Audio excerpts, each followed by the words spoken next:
أعوذ بالله السميع العليم من الشيطان الرجيم بسم الله الرحمن الرحيم السلام عليكم ورحمة الله وبركاته الحمد لله والصلاة والسلام على رسول الله وعلى آله وصحبه ومن والاه اللهم صل على سيدنا محمد وعلى آله وصحبه ومن تبعهم بإحسان إلى يوم الدين سبحانك لا علم لنا إلا ما علمتنا إنك أنت العليم الحكيم ولا حول ولا قوة إلا بالله العلي العظيم أما بعد. Apa khabar sidang penonton setia? Tanyalah Ustaz biar tahu, jangan keliru. Saya mengharapkan mudah-mudahan semuanya, tidak kira walau di mana jua Anda semua berada, mudah-mudahan senantiasa sihat walafiat, dirahmati lagi disayangi oleh Allah Subhanahu wa taala. Alhamdulillah, syukur kehadrat Allah Subhanahu wa taala.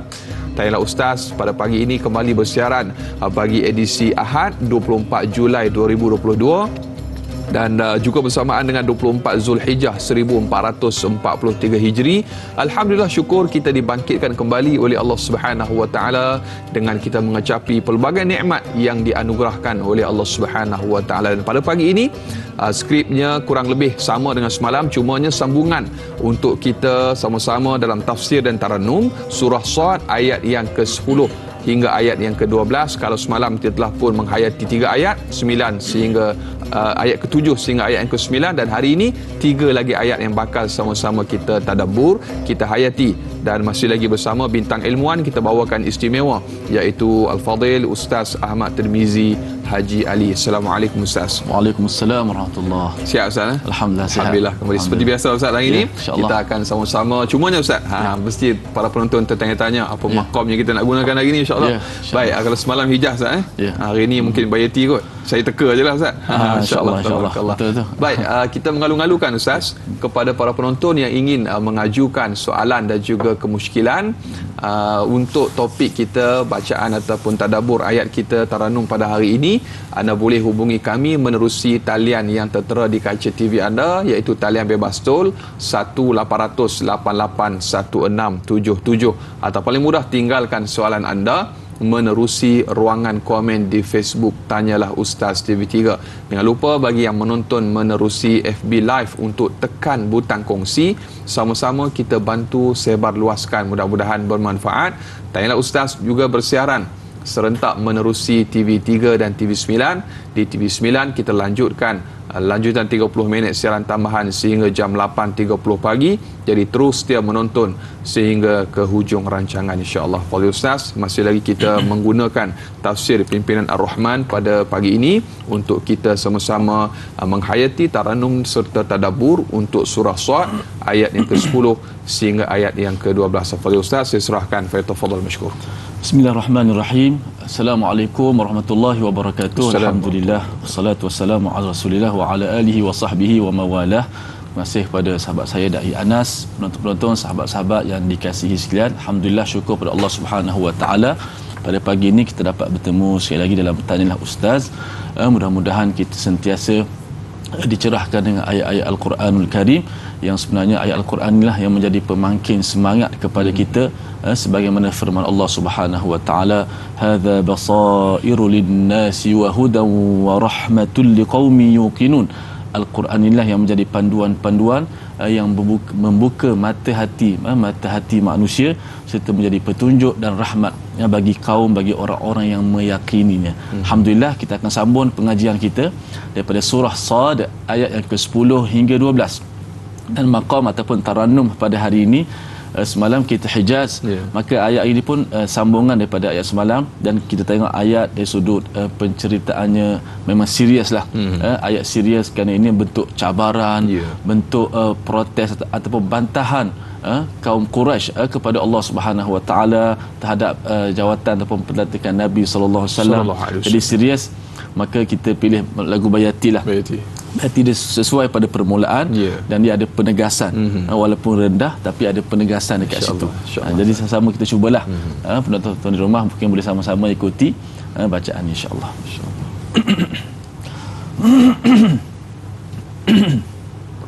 A'udzubillahi minasyaitonir rajim. Bismillahirrahmanirrahim.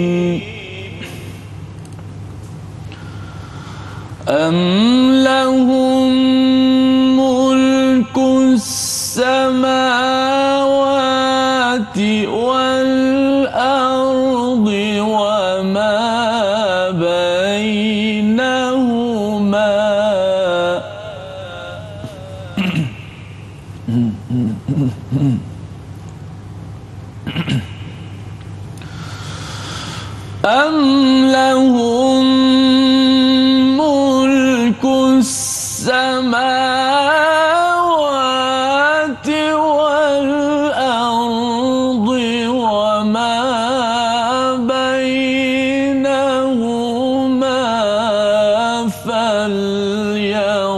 فليرتقوا في الأسباب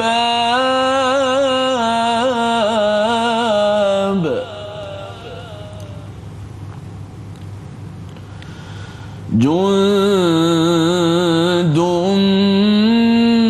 ما هنالك مهزوم من الأحزاب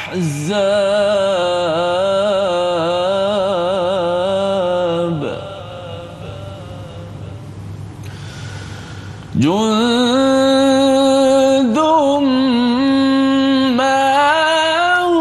هنالك مهزوم من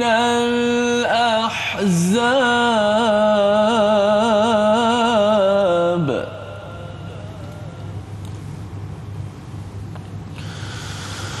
كذبت قبلهم قوم نوح وعاد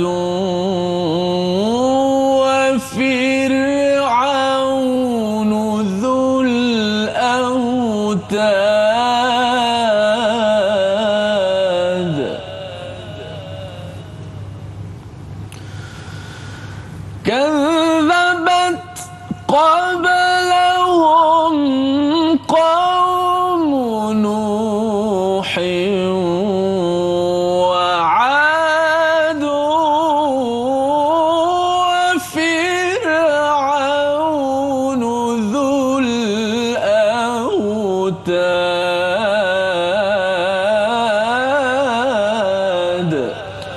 صدق الله العظيم.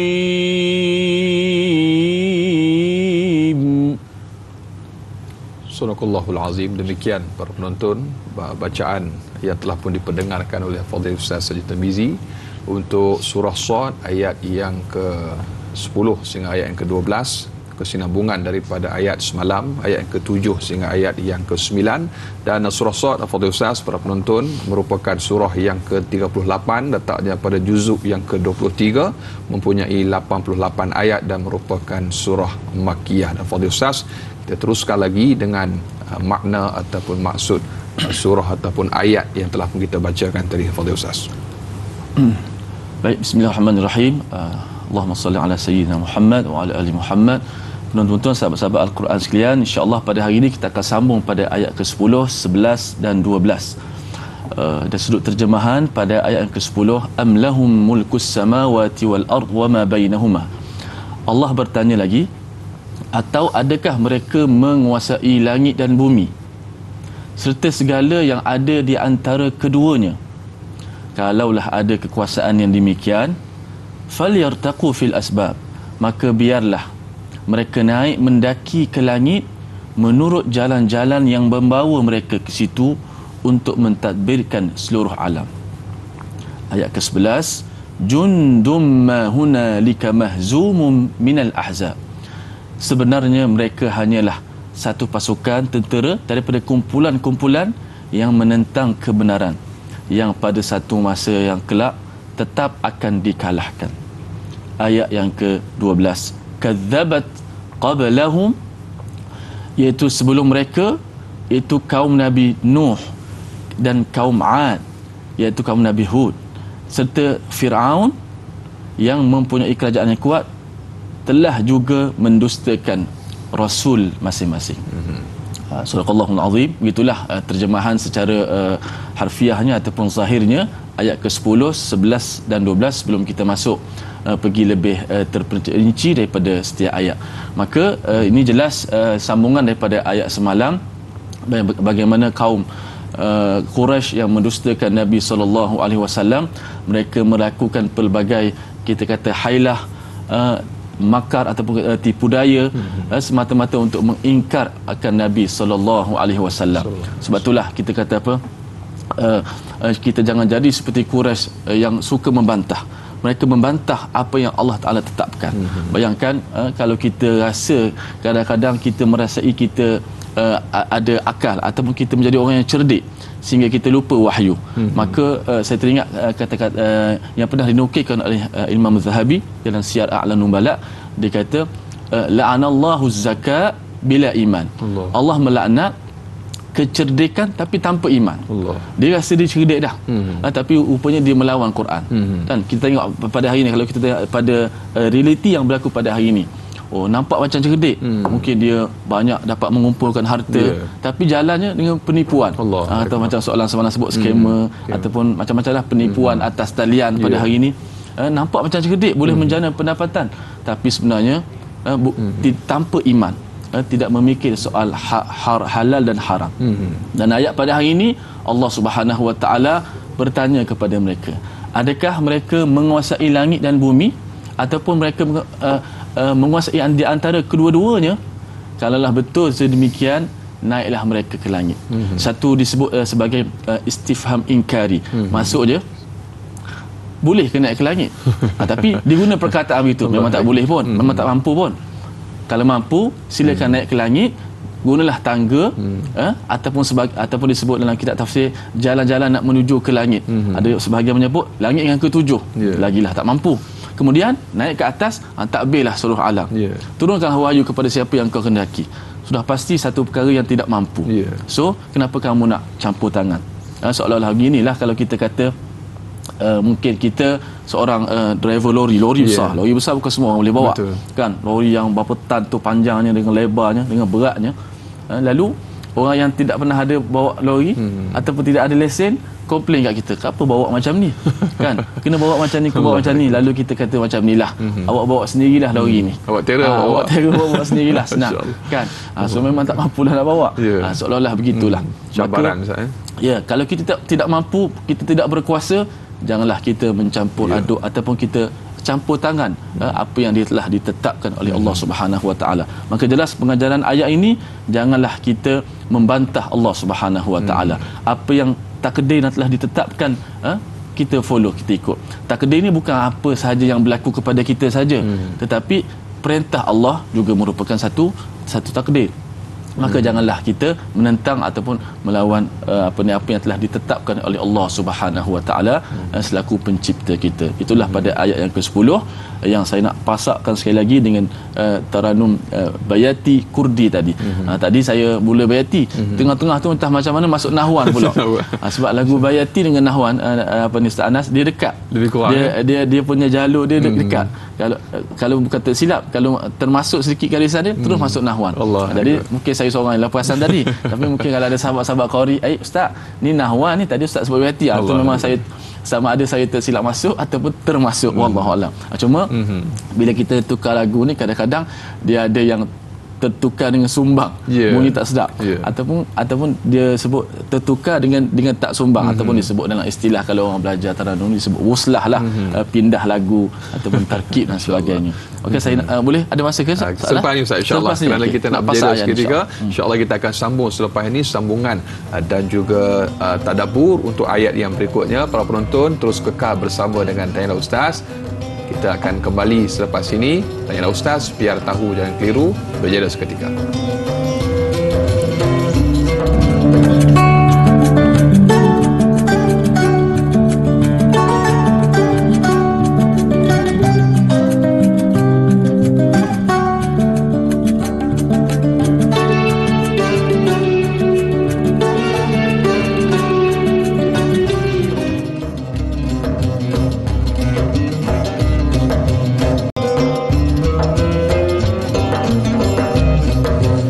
Alhamdulillah, masih lagi terus setia bersama dengan Tanyalah Ustaz, biar tahu jangan keliru. Para penonton, ibu-ibu, ayah-ayah bakal penghuni syurga Allah Subhanahu Wa Taala, bersahabatlah, bertemanlah dengan Al-Quranul Karim, kerana sabdaan Nabi SAW, iqra'ul Quran fa innahu ya'ti yaumal qiyamah syafi'an li ashabihi, atau kama qala, sabda Nabi SAW, bacalah Quran, sesungguhnya ia akan datang pada hari kiamat sebagai syafi'an li ashabi, sebagai pemberi syafaat kepada pembacanya. Mudah-mudahan Allah Subhanahu wa taala mengurniakan kita syafaat Al-Quran. Amin Allahumma amin insya-Allah. Dan kita masih lagi para penonton bersama dengan Fadil Ustaz Ahmad Tirmizi Haji Ali untuk kita meneruskan tadabbur, tafsir dan tarannum surah Shad ayat yang ke-10 sehingga ayat yang ke-12, dan kita nak teruskan lagi Ustaz untuk sambungan tadabbur kita untuk ayat yang ke-10 dan juga yang berikutnya Ustaz. Fadhal mashkur.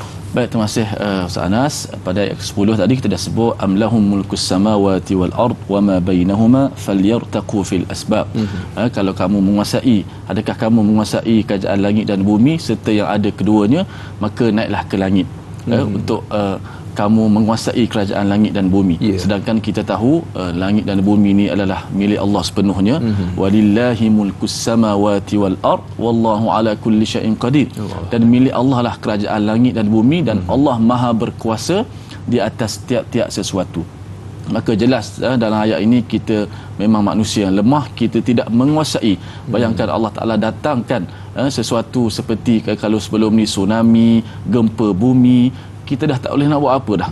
Tak mampu nak buat apa-apa lagi. Seluruh kerajaan yang ada di atas muka bumi tak nak bau gegaran sedikit. Ustaz Anas, bayangkan bila Allah sebut idza zulzilatil ardu zilzalaha, apabila bumi ini digoncangkan dengan segoncang-goncangnya, macam mana waktu kita ketika itu, wallahu alam, tak tahulah betapa lemahnya kita, betapa kerdilnya kita. Maka kalau begitu, janganlah kita mencampuri urusan Allah Subhanahu wa taala.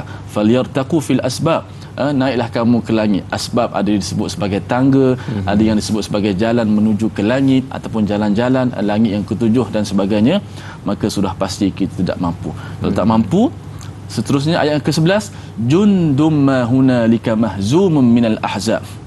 Sebenarnya mereka hanyalah satu pasukan tentera di sana yang mahzumun minal ahzab, yang mereka sebenarnya akan dibinasakan dan akan dikalahkan mereka semua daripada perkataan ataupun sekutu yang menentang kepada dakwah Nabi Muhammad sallallahu alaihi wasallam.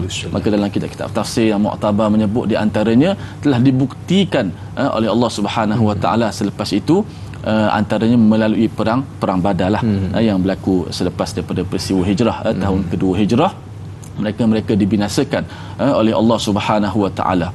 Itulah akibat daripada mereka menentang Allah Subhanahu wa taala, menentang Rasulullah sallallahu alaihi wasallam dan apa yang dibawa olehnya.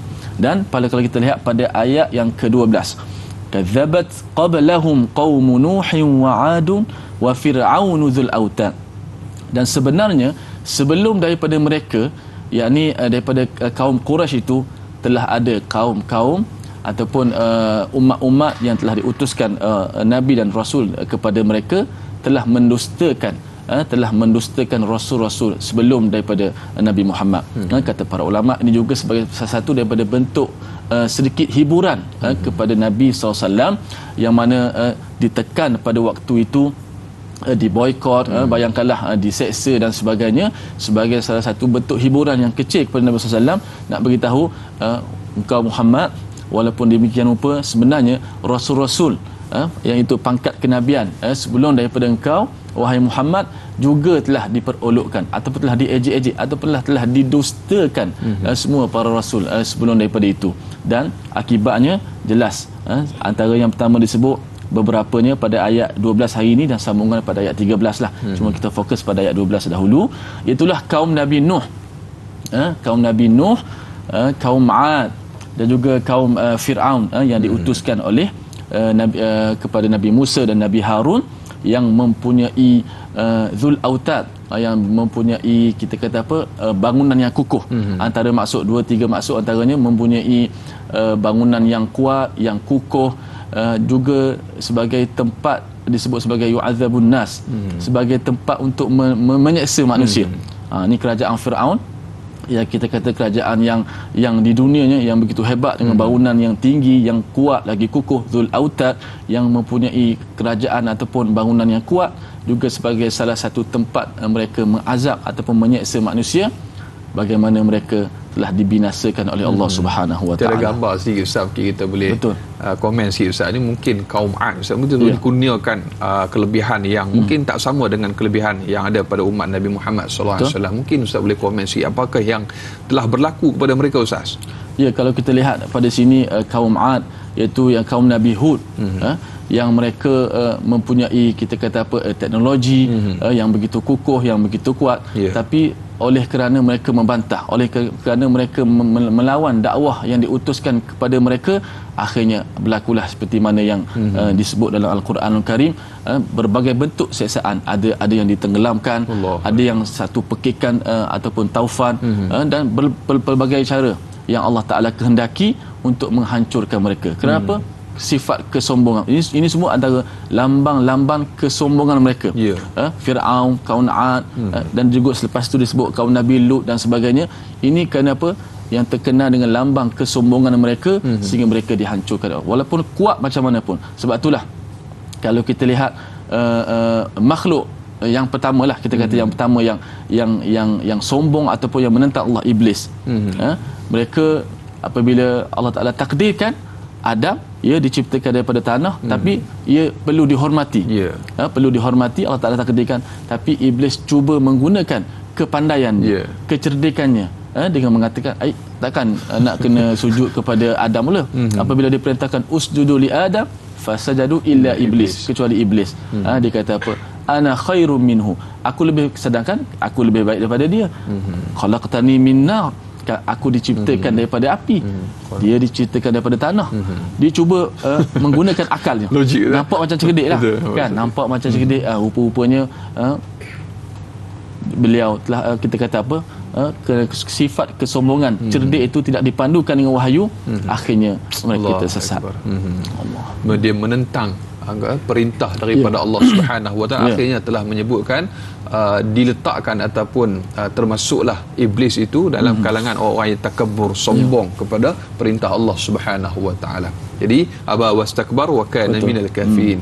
Wa'udzubillah min zalik. Mudah-mudahan Allah Subhanahu Wa Taala, para penonton, melindungi kita daripada menjadi sifatnya seperti iblis dan juga syaitan. Amin, insya-Allah. Mudah-mudahan. Fadil Ustaz dan juga sidang penonton, kita telah pun ada soalan yang pertama daripada sahabat kita untuk kita raikan pada pagi ini, berdasarkan daripada tafsir, taranum serta tadabbur kita untuk ayat yang ke-10 sehingga ayat yang ke-12. Kita raikan sahabat Facebook Hasnuin Wahid yang bertanya, Assalamualaikum warahmatullahi wabarakatuh. Waalaikumsalam warahmatullahi. Zaman sekarang dengan kecanggihan teknologi, para saintis berlumba-lumba untuk meneroka angkasa lepas dengan adanya kepintaran mereka. Apakah kaitannya dengan ayat yang ke-10 ini? Mohon pencerahan daripada Fadil Ustaz. Baik, alhamdulillah. Yang pertama sekali, Al-Quran adalah kitab wahyu. Ia bukanlah kitab sains dan sebagainya, tetapi ada isyarat ilmu tentang saintis, langit dan bumi. Bahkan ayat Al-Quran menyebut kul siru fil ard fanzuru kaifa kana akibatul mukadzibin, dan banyak-banyak ayat lain suruh kita berjalan di atas muka bumi ini, meneroka alam-alam ini untuk kamu mendapat pengajaran. Kalau kaum-kaum yang dibinasakan tadi, kita mengambil pengajaran, beginilah kaum yang dibinasakan. Hatta para saintis meneroka kepada alam semesta, langit dan bumi, sekadar mana kemampuan mereka. Dan kalau kita lihat pada ayat ini, amlahum mulkus samawati wal ard wama bainahuma falyartaqu fil asbab. Kalau kita lihat pada kaitan ayat ini, memang kaitan kepada nak menempelak kepada kaum Quraisy tadi. Adakah mereka mampu untuk menguasai langit dan bumi? Kita selaku siapa saja pekerjaan kita saintis ke, kita apa saja pekerjaan kita, angkasa dan sebagainya, angkasawan ke, tapi mesti kita kena ada iman. Bila kita tidak ada iman, kita meneroka sesuatu, kita merasakan kita yang paling hebat. Kita merasai kita lah yang paling cerdik. Kita merasai, sebab tu Allah sebut dalam Quran, jangan kamu mendahului akalmu daripada Allah. Ya ayyuhallazina amanu la tuqaddimu baina yadayi rasulih wattaqullah. Jangan mendahului. Sebab tu kalau kita lihat angkasawan, para saintis, berapa ramai yang masuk Islam, apabila mereka mengkaji sesuatu dan mereka relate dengan ayat-ayat Allah Subhanahu Wa Taala, mereka nampak kebesaran Allah, lalu mereka sujud lalu mereka beriman. Wallahu Insya-Allah, tabarakallah. Tu antara perkara-perkara yang kalau kita dapat saksikan, terdapat pelbagai binaan ciptaan yang cukup hebat, kajian demi kajian, sehinggalah sampai detik dan juga pada hari ini. Dan sebenarnya Ustaz, banyak lagi akan kita bicarakan untuk Tanya Ustaz dengan topik tafsir dan taranum surah Sad ayat yang ke-10 sehingga ayat yang ke-12. Para penonton, kita nak berjeda seketika, jangan ke mana-mana, terus setia menonton Tanya Ustaz, biar tahu jangan tiru.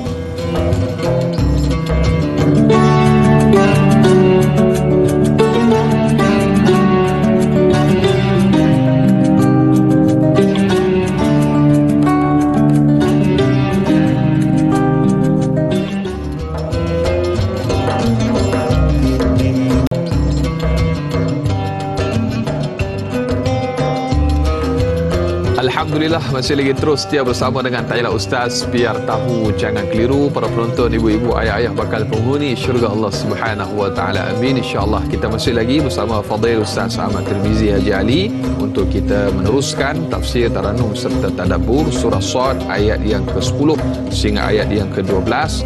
Dan telah pun dikongsikan oleh Fadil Ustaz tentang tadabbur surah untuk ayat yang ke-10, dan kita akan teruskan sedikit lagi untuk tadabbur ayat yang ke-11 dan juga ayat ke-12. Tapi sebelum itu Ustaz, kita nak seru ataupun kita nak ajak kepada para penonton sekali lagi, bagi anda yang ingin mengajukan soalan dan juga kemusykilan, anda boleh hubungi kami menerusi talian bebas tol yang tertera di kaca TV anda, atau boleh sahaja tinggalkan soalan anda menerusi ruangan komen di Facebook Tanyalah Ustaz TV3.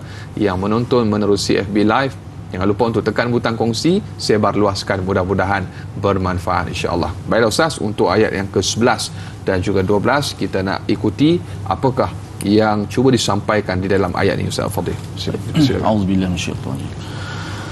Jundum ma hunalika mahzumun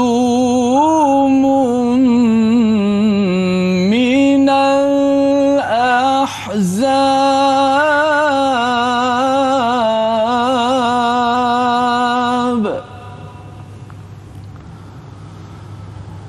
kadzabat qablahum qaum nuhin wa 'adun wa fir'aun dzul autad.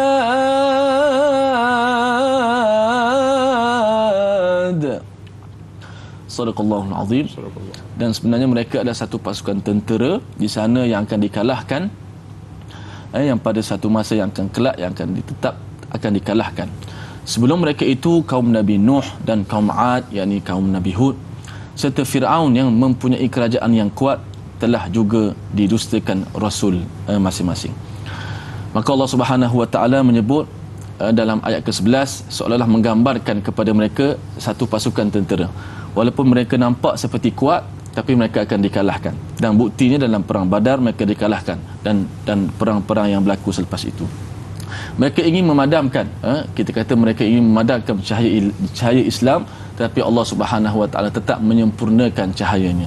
Yuriduna liyutfi'u nurallahi biafwahihim. Mereka ni orang yang mereka menentang Islam, mereka ingin memadamkan cahaya Islam dengan di antara dengan lisan-lisan mereka.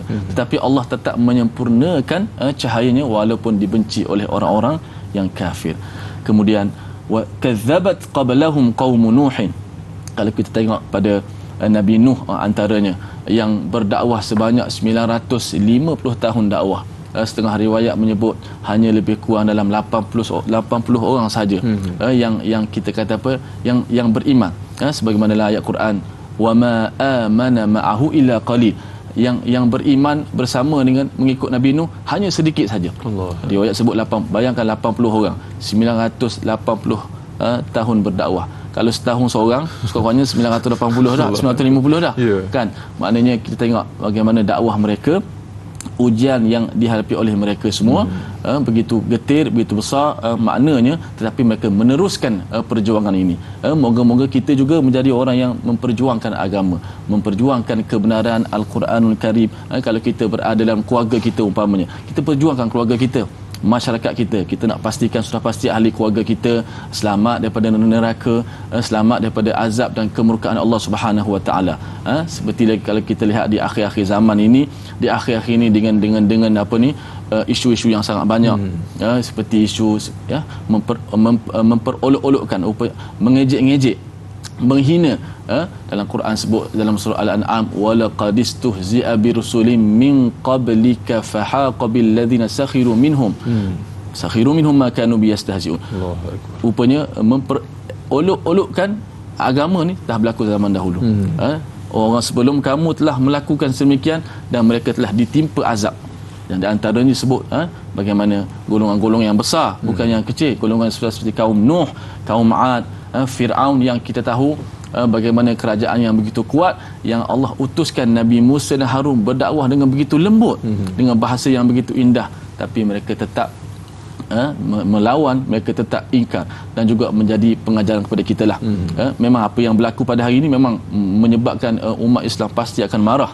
Dengan berlaku penghinaan agama ke atas Nabi kita yang mulia, sudah pasti kita akan marah, dan sudah pasti kita mengharapkan satu bentuk hukuman yang keras, yang tegas dan sebagainya, yang mesti dilakukan, dan juga pendidikan yang mesti selari dengan arus semasa ni.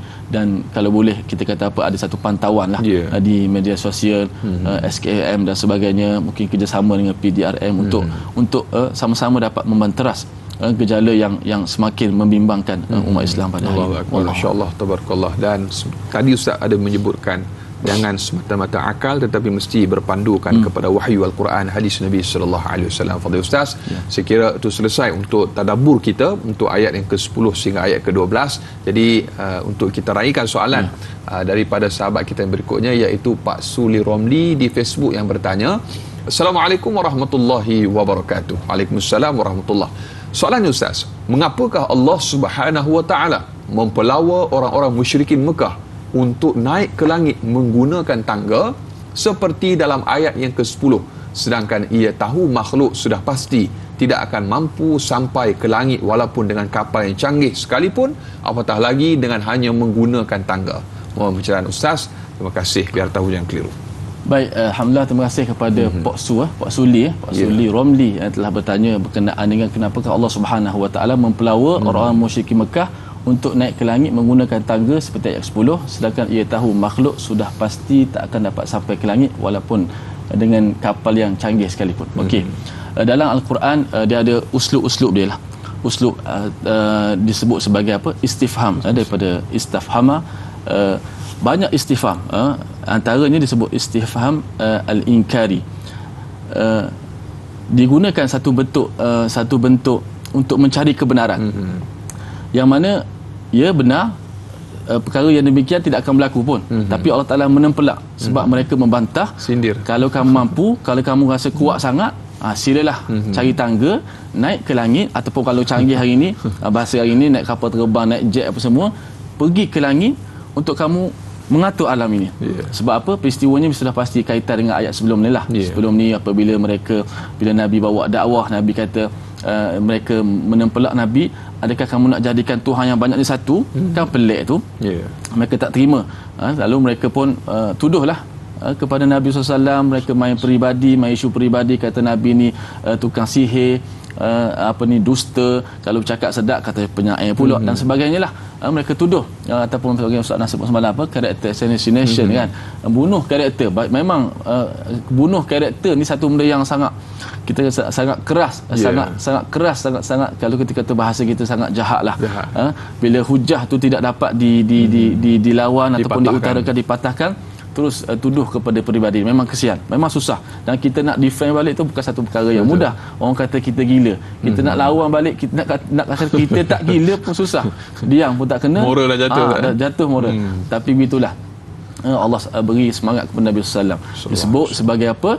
Istifham inkari. Kalau kamu mampu, pergilah naik atas langit dan kamu turunkan wahyu, sedangkan Nabi tak naik langit pun, kan, tapi Nabi dapat wahyu. Bila Nabi dilantik jadi Nabi SAW di gua Hira pada ayat pertama Iqra, Nabi berada di bumi lagi, bukan lagi peristiwa Isra Mi'raj. Dan sebagaimana Allah Ta'ala sebut menjadi pengajaran kepada kita. Maka kalau kita tak mampu, kita rasa kita kerdil, janganlah kita melawan apa yang ditetapkan oleh Allah Subhanahu Wa Taala. Allahu akbar. Hakikatnya kita pasti tidak akan mampu menjangkaui apa pun yang dicabar sebagaimana di dalam ayat ini Ustaz, insya-Allah. Jadi kembalilah kita kepada Allah Subhanahu Wa Taala berpandukan Al-Quran dan juga sabda Nabi sallallahu alaihi wasallam. Banyak lagi yang fadil Ustaz untuk kita bicarakan tafsir dan taranum serta tadabbur surah Sad ayat ke-10 sehingga ayat yang ke-12. Jadi kita berjeda sekali lagi. Terus dia menonton Tanya Ustaz, biar tahu jangan keliru, kembali selepas ini.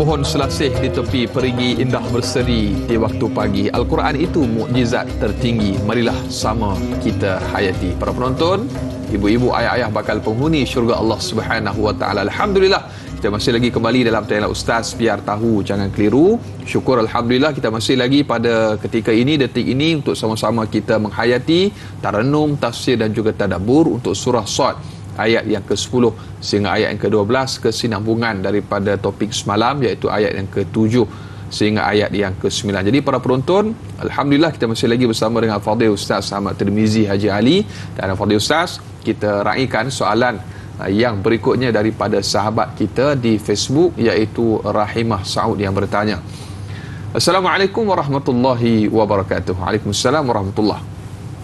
Pada ayat yang ke-10, mohon penilaian Ustaz. Orang-orang yang telah tersasar daripada jalan yang benar, tidak memperdulikan nasihat-nasihat yang dibawa oleh para agamawan, lalu mengikut hawa nafsu. Ada antara mereka yang merasakan sudah berada di langit, sedangkan mereka tidak akan mampu berbuat demikian. Apakah cara untuk kita menolong mereka supaya kembali ke pangkal jalan? Al-Fadhil Ustaz. Baik, Alhamdulillah. Terima kasih kepada Kak Rahimah Saud di atas soalan. Pertama sekali yang berkaitan dengan mengikut hawa nafsu. Memanglah kita ni ada dibekalkan nafsu ataupun disebut jiwa. Yang mana nafsu itu selalu disebut oleh para ulama, janganlah nafsu kita menguasai akal kita. Sekali kita buat perkara-perkara yang tidak patut. Kalau kita kata nafsu, memanglah ketika ini waktu yang sedap pukul 7.30 ni kan, sedap tidur lah, cuti lah kan, sedap tidur. Kalau orang Terengganu kata duk menyenggeng lah, nafsu kata begitu. Tapi betullah perbuatan tu haram tak? Benda yang harus, nak duduk, nak lepak, benda yang harus. Tapi bila iman kata tak apalah, duduk majlis ilmu, menghalang kata dia masuk. Okay, kalau kita kata pergi sikit lagi, kita tengah berpuasa ni, kebetulan semalam tak sempat nak sahur bulan Ramadan, tak sempat nak sahur. Lepas tu hari tu kerja banyak, ya Allah, mungkin rasa macam berat sedikit. Lalu nafsu kata kalau makan sedap ni kan, dah penat ni makan, tapi iman kata apa, puasa itu lebih baik, puasa lebih baik. Maka iman menghalang nafsu tadi kan. Apatah lagi kalau buat benda-benda yang haram. Seperti apa yang berlakulah pada hari ini, kita marah isu penghinaan, tapi bila ada tindakan sebagaimana Ustaz Anas sebut semalam, tindakan sendiri yang memukul sebagainya, kita bimbang jadi satu perkara yang lain pula. Bayangkan kalau orang yang kita pukul yang bersalah tu mati, jadi hukum lain, jadi qisas dan sebagainya, jadi susah, jadi hukuman jadi bertambah pula. Saya ingat ada berlaku bukan negara kita, seorang yang sedang dibawa satu macam alat radio ataupun pembesar suara. Dia bekerja sebagai mekanik ataupun membaiki barang tersebut. Lalu berhenti bagi solat asar, dia naik motor. So kalau dia simpan barang dalam motor, mungkin hilang lepas sembahyang. Maka barang tu dia angkut, dibawa masuk dalam masjid. Kemudian lepas solat, dia keluar membawa barang. Orang yang nampak terus sangka ini dia pencuri. Allahuakbar. Lalu dipukul dipukul dengan tanpa belas kasihan. Tanpa tabayun Ustaz. Tanpa tabayun, dan terus dibakar. Dan meninggal orang tu, meninggal. Viral kisah tu. Bayangkan anak-anak, isteri dan sebagainya. Bayangkan kerana kesilapan kita marah, dan benda tu tak benar pun. Bayangkan. Itulah kalau boleh jangan kita mengikut hawa nafsu. Betul kita marah, tanda iman, tapi bila kita terlalu semangat, dia jadi hanya semangat beragama, tapi belum lagi memahami agama. Kita semangat agama bagus, orang muda kita bagus semangat agama. Bila orang mengusik Islam, agama sebagai disebut oleh Menteri Agama baru ni, musik agama Islam, kadang orang Melayu begitu sensitif, kadang orang tu tak sembahyang pun, tapi bila orang nak ugut bakar masjid, dia akan dulu pertahankan. Benar, semangat agama tu bagus, tapi dasari dengan kefahaman, biar semangat dan faham agama. Kalau kita semangat saja tak faham, kan, kita buat keputusan sendiri mengikut hawa nafsu, kita bimbang, kita tersasar. Maka bila sebut tadi, bagaimana pula orang yang dah macam naik ke langit, seolah-olah apa yang saya faham, maksud dia berada kedudukan tinggi, dan dia tak melihat ke bawah.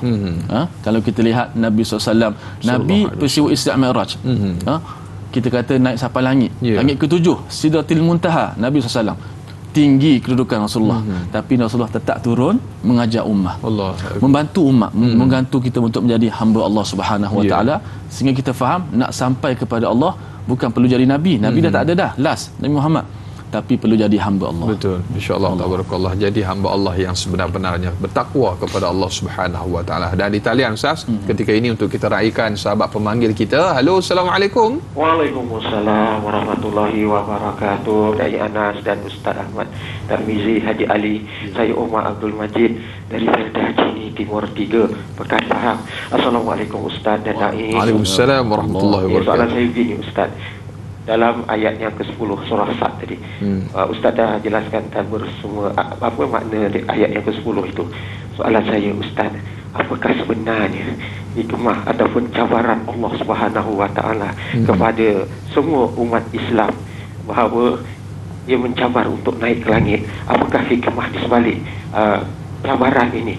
Allah, cabaran Allah ini kepada umat manusia sekalian, apa sebenarnya tujuan dan apa sebenarnya yang perlu diambil iktibar daripada cabaran Allah Subhanahu Wa Taala kepada umat manusia supaya naik ke langit dan mentadbir alam semula, alam maya ini. Itu soalan saya Ustaz dan Dai. Terima kasih banyak Ustaz dan Dai. Assalamualaikum. Waalaikumsalam warahmatullahi wabarakatuh. Terima kasih Haji Umar Abdul Majid yang mengajukan soalan istifham ingkari tadi Ustaz. Mungkin ada sedikit boleh diperpanjangkan tentang perkara tersebut Ustaz.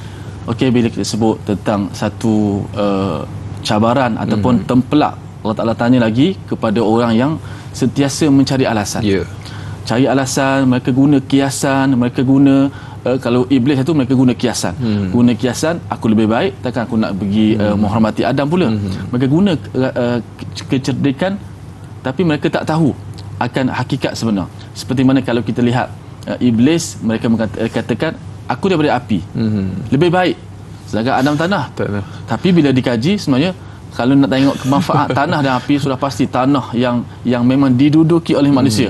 Api, siapa yang duduk dalam api, kan? Dan kelebihan tanah yang menghasilkan tanaman, menghasilkan sumber, menghasilkan pertanian dan sebagainya, dan manusia didiami di atas tanah, sudah pasti lebih baik.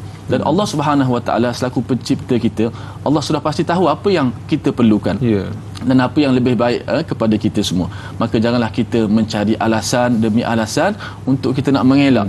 Kalau kita pada hari ini, janganlah kita menjadi seperti sombong seperti mana kaum-kaum yang telah dibinasakan oleh Allah Subhanahu Wa Taala. Kadang-kadang kita berbangga pula, sebagaimana apa yang berlaku hari ini, Allah dah tutup apa yang kita buat, kesalahan kita buat, maksiat Allah tutup. Tapi hari ini manusia ini berbangga dengan maksiat. Cuba kita bayangkan, kita buat satu kesalahan, berdosa, tapi Allah dengan Rahman Rahimnya, Allah tutup kesalahan kita. As-Sattar, kan As-Sattar, ya Sattar, yang menutup aib manusia. Tapi kita pula tanpa segan silu, Allah mengaibkan diri sendiri, bahkan seolah berbangga. Ini satu benda yang sangat besar yang kita bimbang. Betul. Dengan media sosial pada hari ini, kita tengok apa yang berlaku, semua masyarakat boleh melihat pada hari ini. Satu benda yang sangat membimbangkan kita semua. Maka marilah sama-sama kita menjadi hamba Allah Subhanahu Wa Taala. Bila Allah cabar begitu, falyartaqu fil asbab, maka kalau kamu mampu, naiklah ke atas, dan carilah, aturlah bumi dan alam ini. Sudah pasti kita tidak akan mampu. Maka kalaulah kita tidak mampu, janganlah kita mencari sesuatu yang menyebabkan Allah murka kepada kita, dan generasi yang akan datang melihat apa yang kita lakukan, mewarisi kita kata jenayah ataupun dosa penghinaan yang kita lakukan. Biarlah cukup sekali kita bertaubat kepada Allah Subhanahu Wa Taala selaku hamba, selaku manusia yang tak terlepas daripada salah. Allahu Akbar. Lupakan masa lalumu dan aturlah kehidupan yang lebih cemerlang. Fadil Ustaz. Berikutnya untuk kita raikan sahabat pemanggil kita yang kedua pada pagi ini. Halo, Assalamualaikum. Waalaikumsalam warahmatullahi wabarakatuh. Ustaz Adai. Saya Haji Tukinon, Haji Muhammad Saleh daripada Kudai, Johor. Apa khabar Haji Tukinon? Alhamdulillah baik. Saya doakanlah semoga tanyalah Ustaz terus baik. Amin. Dan jauhkan doa apa penyakit wabak yang ada sekarang. Amin, insya-Allah, mudah-mudahan. Amin amin ya Allah. Ya, persoalannya Ustaz Adai. Ya. Kita tahu Allah Subhanahu wa taala itu Maha Kuasa. Ya. Dia menguasai langit dan bumi. Dan dia menguasai rezeki kita dan apa juga azab yang boleh dia bagi adalah dengan kehajian dia. Yang saya nak soalkan Ustaz pagi ini, bila dia hantar Nabi untuk berdakwah atau membuat baik kepada umatnya, umat orang kafir ni kata apa? Ini dosa lah, ini pembohong. Muhammad, awak hantar ni bohong. Padahal itu adalah arahan daripada Allah. Jadi nak minta pandangan Ustaz, kenapalah orang-orang kafir ni terlalu keras hatinya, sombong, tak nak dengar. Kalau tak nak dengar tak apalah, tapi janganlah kata orang apa memburuk-burukkan Nabi. Itu saja soalannya ya pagi ni. Terima kasih banyak-banyak Ustaz dan Dai. Sama-sama. Assalamualaikum. Waalaikumsalam warahmatullahi wabarakatuh. Terima kasih Haji Tukinun. Insya-Allah dari Skudai Johor bertanya soalan tentang bagaimana penentangan yang berlaku. Mungkin kalau kita lihat semalam Ustaz dah sebut kepada baginda Nabi sallallahu alaihi wasallam dengan tuduhan yang pelbagai dan cabarannya pada hari ini mungkin kita melakukan ataupun mengajak ta'muruna bil ma'ruf wa tanhauna 'anil munkar wa tu'minuna billah, cabarannya mungkin berbeza. Jadi bagaimana untuk memperjelaskan, memperincikan soalan tersebut Ustaz? Baik, Nabi sallallahu alaihi wasallam bukan saja ditentang ataupun tidak diendahkan dakwah. Ya. Kalau kita ajak orang buat baik, kemudian orang tu tolak, orang tu tak melakukan apa-apa, maka kita mungkin tak rasa berat. Tapi Nabi SAW dan para sahabat pengikut-pengikut Nabi pada awal ketika itu bukan sekadar ditekan, diboikot, ada yang diseksa, ada yang dibunuh, bahkan sebahagian besar para sahabat terpaksa meninggalkan kampung halaman masing-masing serta Nabi SAW. Kalau ikut Nabi tak nak tinggal kota Mekah, Nabi sangat sayang kota Mekah, tapi oleh kerana perintah Allah dan apa yang mereka melakukan kepada Nabi SAW, Nabi terpaksa berhijrah. Nabi berhijrah, Nabi pergi ke Madinah. Kalau kita tengok di awal-awal di kota Mekah, ketika itu awal kenabian, sehingga 10-11 tahun kerana perintah datang, salat datang di hujung-hujung sebelum Nabi berhijrah, peristiwa Isra. Ketika itu semuanya tauhid mereka. Tidak ada lagi salat, tidak ada lagi puasa, belum ada lagi zakat. Ya. Nabi dan para sahabat terpaksa berhijrah, meninggalkan kampung halaman masing-masing kerana diburu, kerana dihentam, kerana diboikot oleh puak kafir yang menentang ajaran Nabi sallallahu alaihi wasallam. Sebab itulah kalau kita lihat mengajar kepada kita, kalau kita berada pada satu tempat yang kita tak boleh nak beramal. Mungkin kalau kita kata bahasa kita hari ini, kita biasa kita dengar, tak apalah saya pencin, nanti saya nak balik duduk kampung lah. Sebab apa, mungkin ada rumah pusaka, ada tanaman, ada ayam dan sebagainya kan. Tapi bila kita balik kampung, kita balik ke kampung, suasana berbeza. Kita dah tak pergi masjid, tak ada majlis ilmu, berbanding walaupun kita tinggal di bandar, orang kata sibuk dan sebagainya, tapi jadual kita lebih baik. Kita dapat pergi ke masjid, kuliah ilmu, maka tahulah kita di mana tempat yang baik. Betul. Maka ketika itu kalau kita berhijrah duduk di tempat Kuala Lumpur pun, maka itu tempat yang baik. Bukan mesti kita nak kena pergi ke tempat kampung halaman kita kerana itu harta pusaka dan sebagainya. Kerana itulah mengajar kepada kita dalam peristiwa hijrah. Ya betul, memang sayang Mekah ni tanah air, siapa tak sayang tanah air. Tapi oleh kerana kamu ditentang, nak beramal susah, diganggu, ketika di Kaabah diganggu, maka pergi ke Madinah, bina balik strategi, akhirnya kembali ke Mekah dengan penuh kemenangan. Hijrah perintah daripada Allah Subhanahu wa taala. Masya-Allah, tabarakallah. Dan apa Ustaz, untuk kita raikan soalan yang berikutnya daripada sahabat Facebook kita ada Nur Dahlia Biru. Assalamualaikum warahmatullahi wabarakatuh. Waalaikumsalam warahmatullahi. Pada ayat yang ke-11, adakah dengan keimanan yang teguh walaupun daripada kelompok yang kecil akan dapat mampu mengalahkan kelompok yang besar yang dipenuhi dengan sifat kesombongan? Apakah dengan iman akan dapat memandu diri seseorang ke landasan yang benar? Mohon pencerahan Ustaz. Terima kasih. Biar tahu jangan keliru. Buktinya peristiwa Badar telah pun Ustaz kongsikan tadi. Mungkin sedikit pencerahan pada Ustaz. Benar apa yang disebut ataupun ditaja dan disebut oleh Kak Noor tadi, berkenaan dengan walaupun jumlah sedikit, seperti mana peristiwa Badar, di mana Allah Ta'ala membantu dengan para malaikat datang memancung kepala orang-orang Quraisy, dan ketika itu barulah memperlihatkan bagaimana betul-betul jati diri keimanan seorang Muslim. Sebab tu kalau kita lihat hari ini, kalau kita lihat pada hari ini, tentera Brigade Al-Qassam di Palestin, walaupun dengan kecanggihan yang begitu hebat dengan tentera Yahudi, Zionis dan Amerika dan sebagainya, kecanggihan yang begitu hebat, tetapi belum hari ini mereka belum mampu untuk mengusir sepenuhnya. Mereka tidak mampu menguasai kerana umat Islam ada iman. Sebab tu tengok, bila kita tengok laungan takbir Allahu Akbar, mereka dah rasa Allah Ta'ala Maha Besar, yang lain semua kecil, walaupun berhadapan dengan tentera-tentera yang besar, jumlah yang begitu ramai. Dan jelas bukti dalam perang Badar bagaimana bila pertolongan Allah itu sampai. Sebab tu wa ma ramaita idh ramaita walakinna Allah rama. Cuba tengok ayat-ayat ni betul-betul. Wa ma ramaita, dan bukanlah kamu memanah ataupun melontar. Nabi bukanlah kamu memanah ketika kamu memanah, melontar, tetapi Allah lah yang melontar.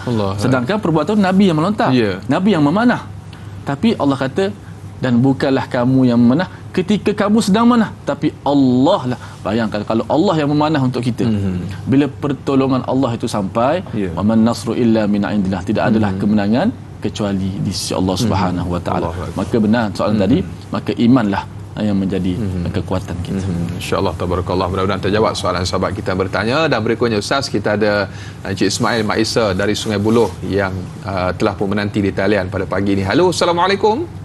Waalaikumsalam warahmatullahi wabarakatuh. Dayana. Ya, Tuan Haji apa khabar? Alhamdulillah sihat. Pagi ni saya nak baca satu ayat lah Ustaz ya. Baik, silakan. Tiga ayat dah. Ayat 12. Ayat 10, 11, 12. Pendek je tu. Tak, sebab tak ada, hanya mampu satu ayat saja, insyaAllah. Okey, tak apa. Sebab ni kita sambung. Billahi minasyaitonirrajim. Bismillahirrahmanirrahim. Kazzabat qablahum qaumun Nuhin wa 'adun wa fir'aun dzul autad. Sadaqallahul azim. Terima kasih Ustaz. Assalamualaikum warahmatullahi wabarakatuh. Sama-sama. Waalaikumsalam warahmatullahi wabarakatuh. Terima kasih Encik Ismail Mak Isa berteman dengan kicauan burung. Saya pun nak tangkap itu hukum tajwid dan sebagainya. Jadi menariklah si Ustaz. Mungkin sedikit respon atau komen terhadap bacaan itu semua. Walaupun ada kicauan burung tapi bacaan tu tak mengganggu lah. Encik Ismail tadi. Encik Ismail. Ke burung murai Ustaz. Cerita pasal burung lah Ustaz. Itulah. Okey, bacaan yang baik. Kadzabat qablahum qaumun Nuhin wa 'adu wa fir'aun dzul autad. Memanglah ayat ini kita sebut kaum. Sebutan-sebutan ini sebutan yang banyak kali berulang dalam Quran, tapi bila nak baca dalam satu ayat juga mengalami kesukaran. Tapi Encik Ismail tadi boleh baca dengan baik tadi. Cuma bila kita baca Quran ni, kita nak bagi tempo tu sekata je. Cantik dah Abang Ismail baca tadi. Tempo tu dia kena sekata. Kadzabat qablahum qaumun Nuhin wa 'adun wa fir'aun dzul autad. Bias kata dia punya panjang, kalau gunnah bias dia punya tempo dia sama. Wallahu a'lam. Allahu akbar. Insyaallah, tabarakallah. Mudah-mudahan menjadi panduan kepada kita. Dan Fadil Ustaz, selepas ini kita akan lanjutkan lagi perbincangan kita dan tadabbur tafsir dan taranum untuk surah Sad ayat ke-10 sehingga ayat ke-12. Kita akan tamat di TV3, sambung lanjutan 30 minit siaran tambahan di TV9. Terus setia menonton Tanya Ustaz, biar tahu jangan keliru.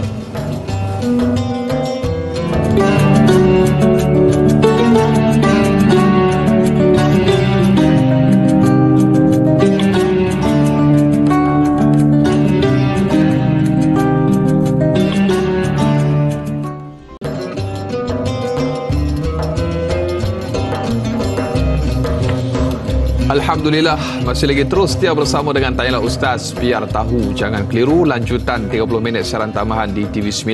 Para penonton, ibu-ibu, ayah-ayah bakal penghuni syurga Allah Subhanahu wa taala. Amin, insya-Allah. Kita masih lagi bersama Fadil Ustaz Haji Ahmad Tirmizi Haji Ali dan Fadil Ustaz. Kita masih lagi berbicara dan juga mentadabbur serta taranum surah Sad ayat yang ke-10 sehingga ayat yang ke-12. Dan para penonton, bagi anda yang ingin mengajukan soalan dan juga kemusykilan berkaitan topik kita ataupun bacaan kita pada pagi ini, anda boleh terus hubungi kami menerusi talian bebas tol yang tertera di kaca TV anda, atau boleh saja terus tinggalkan soalan menerusi ruangan komen di Facebook Tanyalah Ustaz TV3. Jangan lupa tekan butang kongsi, sama-sama kita sebar luaskan, mudah-mudahan bermanfaat insya-Allah. Fadil Ustaz, soalan daripada sahabat Facebook kita yang berikutnya untuk kita raikan, Ruby Abu Bakar Ruby. Assalamualaikum warahmatullahi wabarakatuh.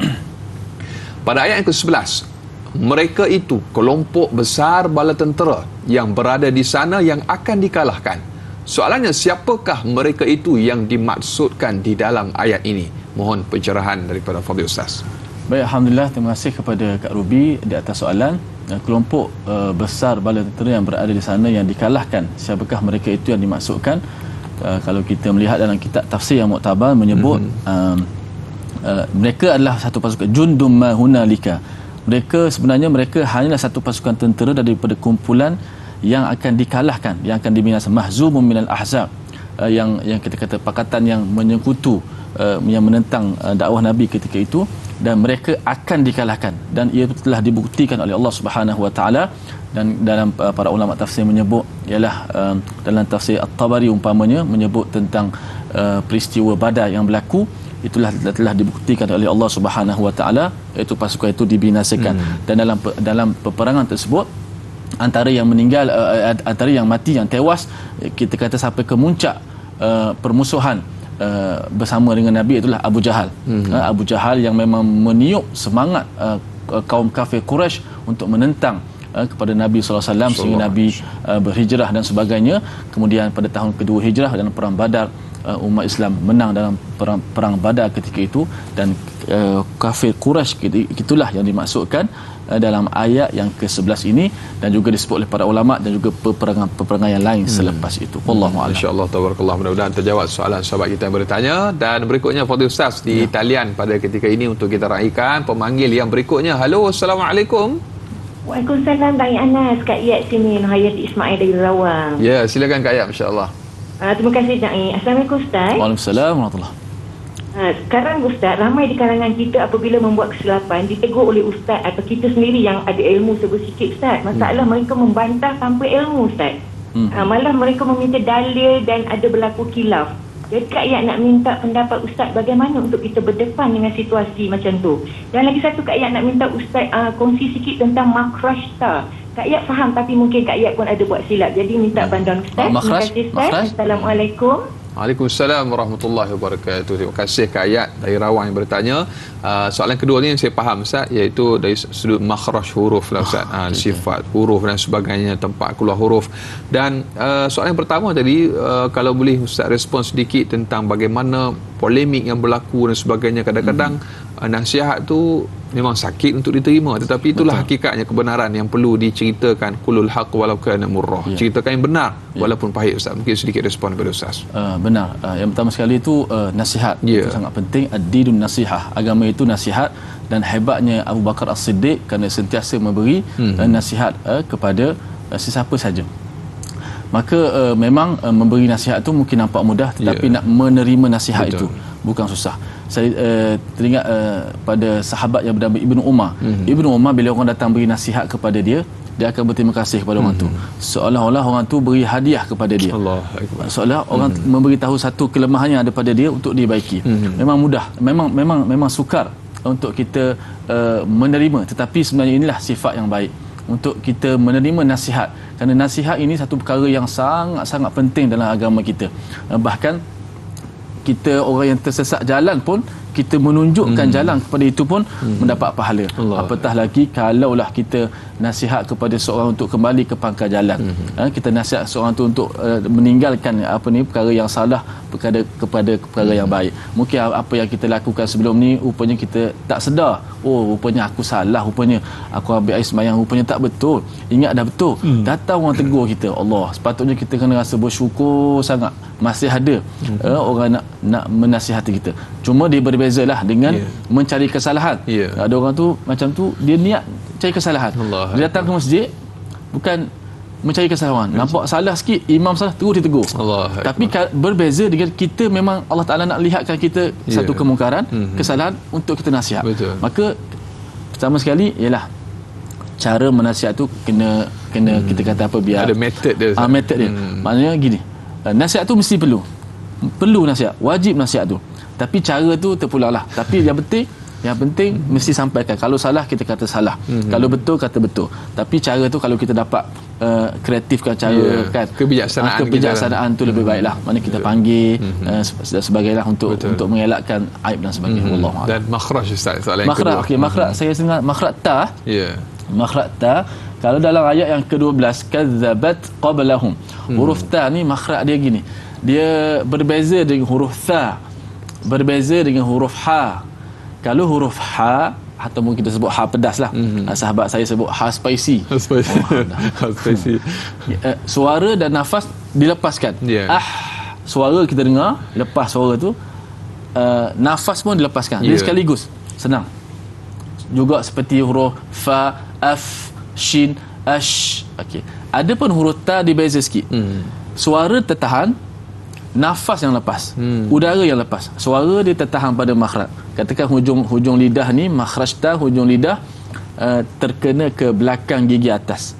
Makhraj suara tertahan dekat makhraj tu. At, tahan suara. Kadzabat, suara tertahan dulu. Barulah bila kita renggangkan makhraj tu, nafas kita keluar. Kadzabat. Jadi angin tu bunyi sikit je. Ada setengah dia kata tak betul tu, angin tak jelas. So dia baca kazzabat. Bila dibanyakkan angin, dilepaskan suara ta tu dengan angin yang banyak, dia dah mengubahkan ta jadi pada sin. Kalau sin, as.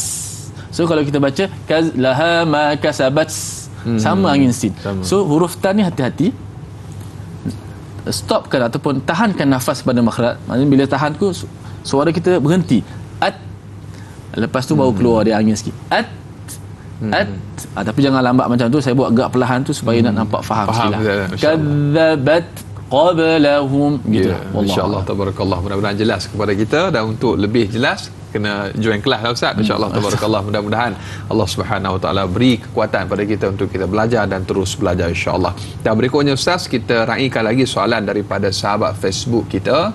Kita ada Sahziatul Sidik untuk ayat yang ke-12. Assalamualaikum warahmatullahi wabarakatuh. Waalaikumsalam warahmatullahi. Apakah di sini Allah Subhanahu Wa Taala menjelaskan bukan sahaja kaum musyrik yang menentang, malah kaum terdahulu juga menentang Allah Subhanahu Wa Taala, dan Allah telah memberikan azab kepada kaum yang terdahulu. Bagaimanakah untuk dikaitkan dengan era zaman ini?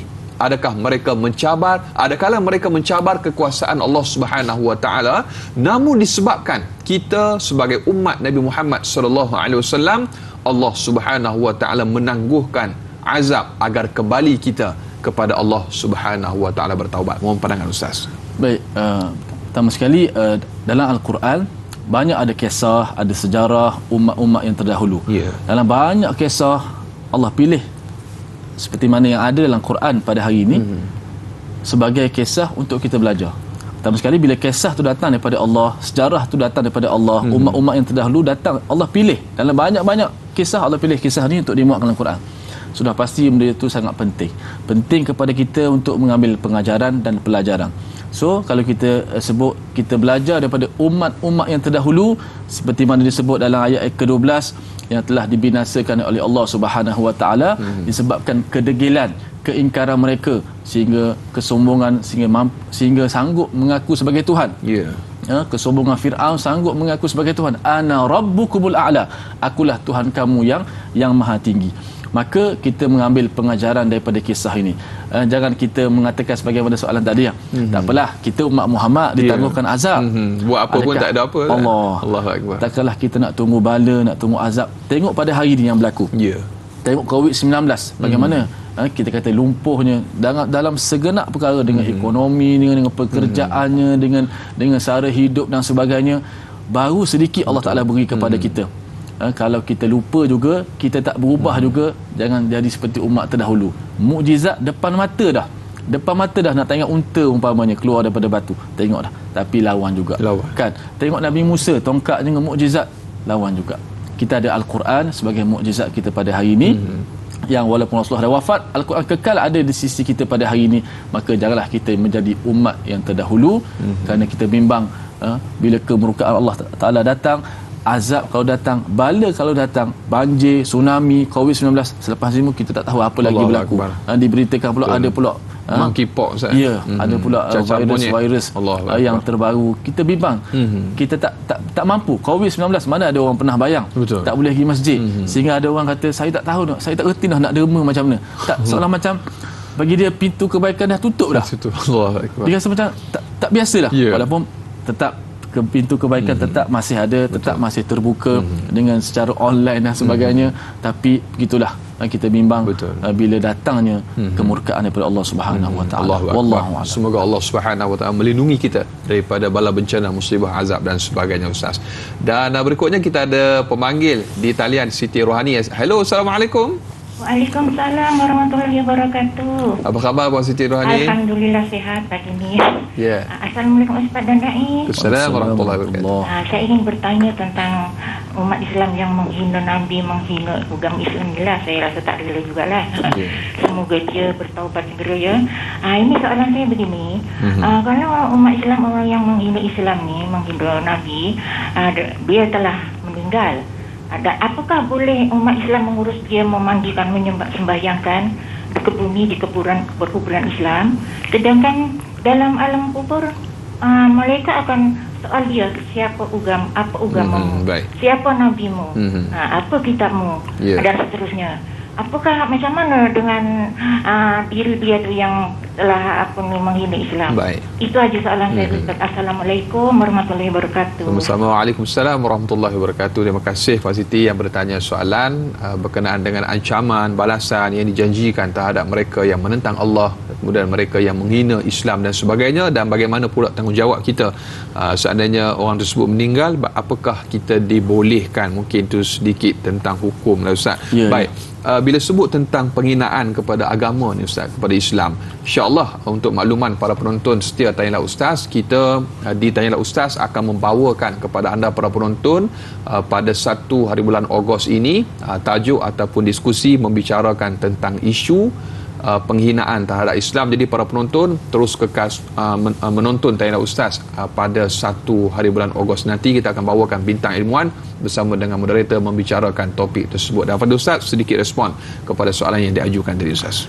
Ya, satu soalan yang begitu besarlah. Ya. Pertama sekali memang para ulama telah menetapkan sebagaimana barang siapa yang sabballah wa sabba Rasulullah, yang menghina Allah, menghina Rasulullah, dia kita kata boleh jatuh murtad dan keluar daripada agama. Bila dia mati dalam keadaan sedemikian, bagaimana jenazah mereka nak disolatkan, bagaimana kalau mereka kekal dalam itu tidak bertaubat. Sebab itulah pertama sekali kita memang akan serahkan kepada pihak berautoriti, pihak berwajib, pihak agama untuk menentukan status dia dan sebagainya. Pun begitu kita bimbang. Kita bimbang masyarakat kita pada hari ini bila tanpa segan silu berbangga dengan maksiat yang dilakukan dengan menghina agama dan Rasulullah dan sebagainya. Itu satu perkara yang sangat besar untuk dilakukan, dan kita mengharapkan supaya kita tidak tergolong dalam golongan itu. Dan orang-orang yang melakukan hal demikian, janganlah jika terlambat satu kita kata buruk padahnya, kembalilah bertaubat kepada Allah Subhanahu Wa Taala. Kerana orang yang menghina agama, menghina Allah, menghina Rasulullah, kita kata boleh jatuh kepada kemurtadan. Jadi kita minta doa kepada Allah Subhanahu Wa Taala agar Allah Taala selamatkan kita semua. Amin, insya-Allah. Mudah-mudahan Fadil Ustaz, banyak lagi akan kita bicarakan. Kita ingin berjeda seketika. Terus setia menonton Tanyalah Ustaz, biar tahu jangan keliru, kembali selepas ini.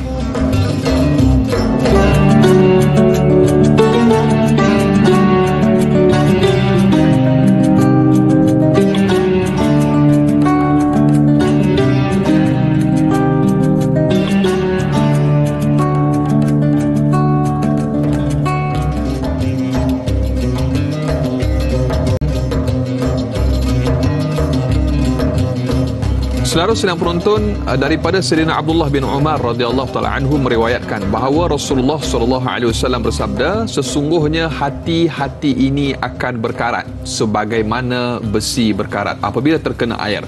Lalu baginda sallallahu alaihi wasallam ditanya, "Ya Rasulullah, apakah penggilapnya?" Lalu Rasulullah SAW bersabda, banyak memperingati mati dan membaca Al-Quran. Hadis riwayat Imam Baihaqi. Saudara sedang penonton, kita masih lagi bersama dengan Al-Fadhil Ustaz Haji Ahmad Tirmizi Haji Ali dan Fadhil Ustaz. Kita masih lagi pada membicarakan tafsir dan tarannum dalam surah Sad ayat yang ke-10 sehingga ayat yang ke-12. Fadhil Ustaz, kita ingin raikan soalan daripada sahabat kita pemanggil di talian pada ketika ini yang sedang menanti. Hello, Assalamualaikum. Waalaikumsalam warahmatullahi. Siapa di talian? Ya, saya Nurul Aziz binti Ahmad Azizi. Ya, silakan. Ya, jadi anak saya ni nak mengaji. Ya, silakan. Boleh, insya-Allah. Boleh ya? Okey, saya cerahkan pada anak saya. Oh, okey. Ma'arif Astri. A'udzu billahi minasy syaithanir rajim. Bismillahirrahmanirrahim.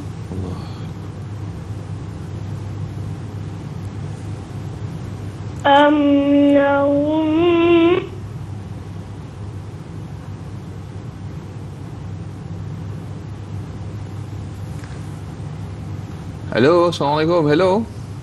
Nampaknya mungkin ada sedikit masalah teknikal, Fadhil Ustaz. Kalau tengok dari sudut bacaan tu, masya-Allah, adik Muhammad Arif Asri, ibunya yang menemani beliau untuk membacakan surah Sad pada pagi ini untuk ayat ke-10 sehingga ayat ke-12. Hello, Assalamualaikum. Mungkin kita akan cuba dapatkan kembali adik Arif Asri kita. Hello, Assalamualaikum. Okey, nampaknya ada sedikit gangguan teknikal, tapi mungkin kita dah dapat dah dia punya bunga-bunga depan Ustaz, dah dengar sikit.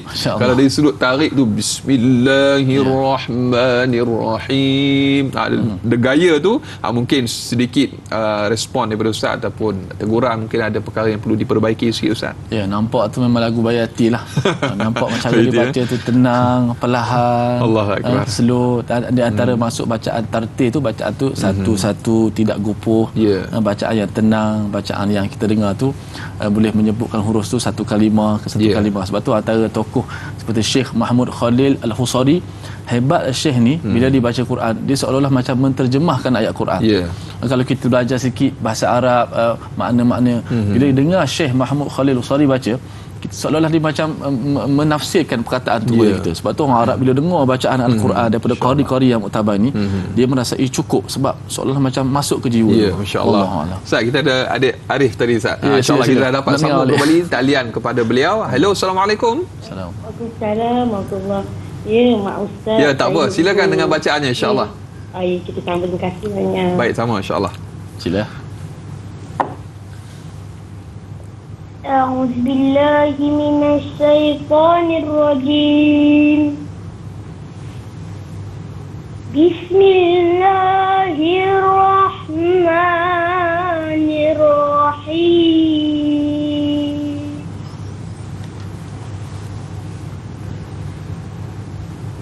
أم لهم ملك السماوات والأرض وما بينهما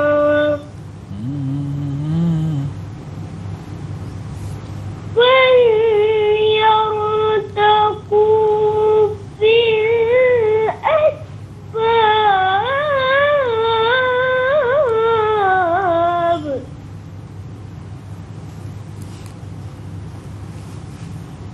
جند ما هنالك مهزوم من الأحزاب.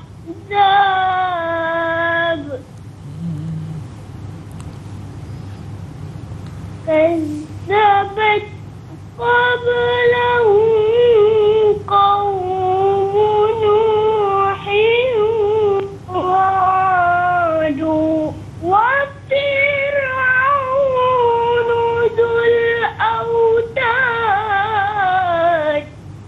Allah. صدق الله العظيم. Sadaqallahul azim. Terima kasih adik. Ustaz. Sama-sama.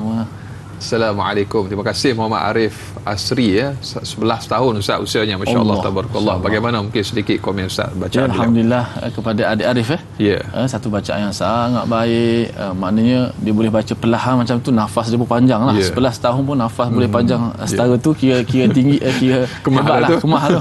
Dah bukan senang kan. Insya-Allah. Okey, sedikit nasihat. Adik Arif baca tu terlalu lambat. Bila lambat, kalau orang Terengganu kata apa, dia panggil, dia mengheret tempat-tempat tu jadi terlebih sikit. Contoh kan, am lahum mulkus samawati wal ardi wa ma bainahuma. Ada tempat-tempat tu dia macam terlambat, jadi menyebabkan dia tempo dia dah terganggu sikit. Okey, boleh baca lambat, tak ada masalah, sebab dia tingkatan bacaan ada 3. Pandangan yang 3 lah. Satu yang agak yang sederhana, yang laju, sederhana dan lambat. Hadar yang lebih cepat seperti orang sembahyang tarawih contoh kan. Alhamdulillahirabbil alamin. Itu bacaan yang paling laju lah. Kalau laju lagi pada tu dah tunggal-langgang sikitlah. Okey. Kemudian yang kedua sederhana. Alhamdulillahi Rabbil Alamin. Itu sederhana, atau disebut sebagai tadwir.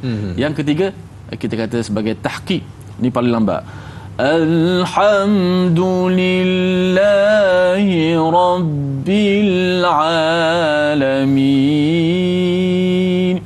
Sekadar itu. Walaupun kita lambat, kita tak boleh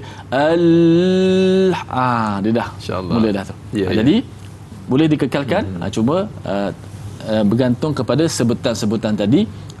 Tak boleh kita lama pada tempat yang tak boleh lah. Wallahu a'lam. Allahu akbar, insyaallah, tabarakallah. Mudah-mudahan menjadi panduan kepada kita belajar dan terus belajar Quran, Ustaz. Insyaallah, tabarakallah. Dan fadil Ustaz dan juga penonton, kita telah pun sampai tak saudara ke penghujung rancangan untuk siaran kita pada pagi ini, para penonton.